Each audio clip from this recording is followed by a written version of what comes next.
Solve the equation that leads to a linear equation, and then we'll check our answer on the graphing calculator. As the directions imply, this equation is not a linear equation at the beginning. While the x's are being raised to the positive 1 power, we're also multiplying the x's together, which is going to give us an x squared term. So technically at the beginning, this is a quadratic equation. So let's start by distributing the x into the parentheses over here on the left, and then we'll multiply the two binomials together on the right by using this FOIL acronym, which stands for first, outer, inner, last. So on the left-hand side, we have x times 1, which is x, and x times 2x, which is plus 2x squared. And on the right, we multiply these binomials together by first multiplying the first two terms. So 2x times x is 2x squared.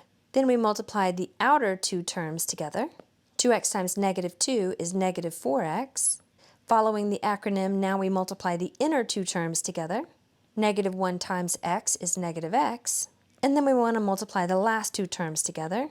Negative 1 times negative 2 is positive 2. The acronym FOIL stands for first, outer, inner, last, and it helps us stay organized when we're multiplying two binomials together. Let's simplify both sides of this equation by combining like terms if possible. On the left-hand side, these are not like terms, so we'll just copy-paste the left-hand side with no changes. On the right, we see that we do have two like terms, negative 4x and negative x, so we'll have 2x squared minus 5x plus 2.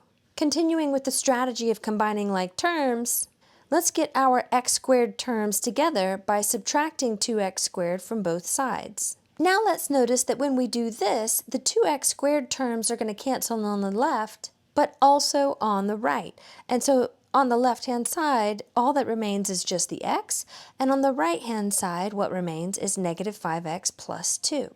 And it's in this step that we can see that we do have a linear equation.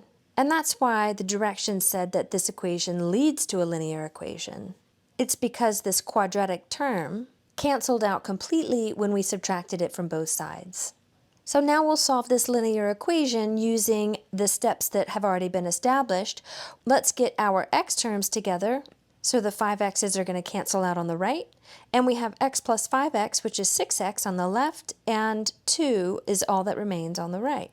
Now we're going to divide both sides by the coefficient that's attached to the x, so we're dividing both sides by 6 to completely isolate the x variable.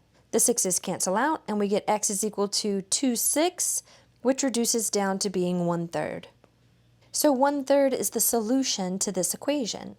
Now we need to check our answer, and we're going to use a graphing calculator for checking.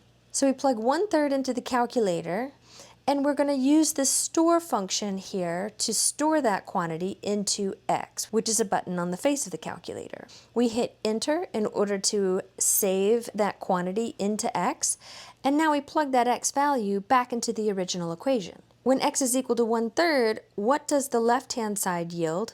And then we're going to compare that to what we get on the right-hand side. So 1/3 is stored into x. We literally just type what we see as the left-hand side of the equation.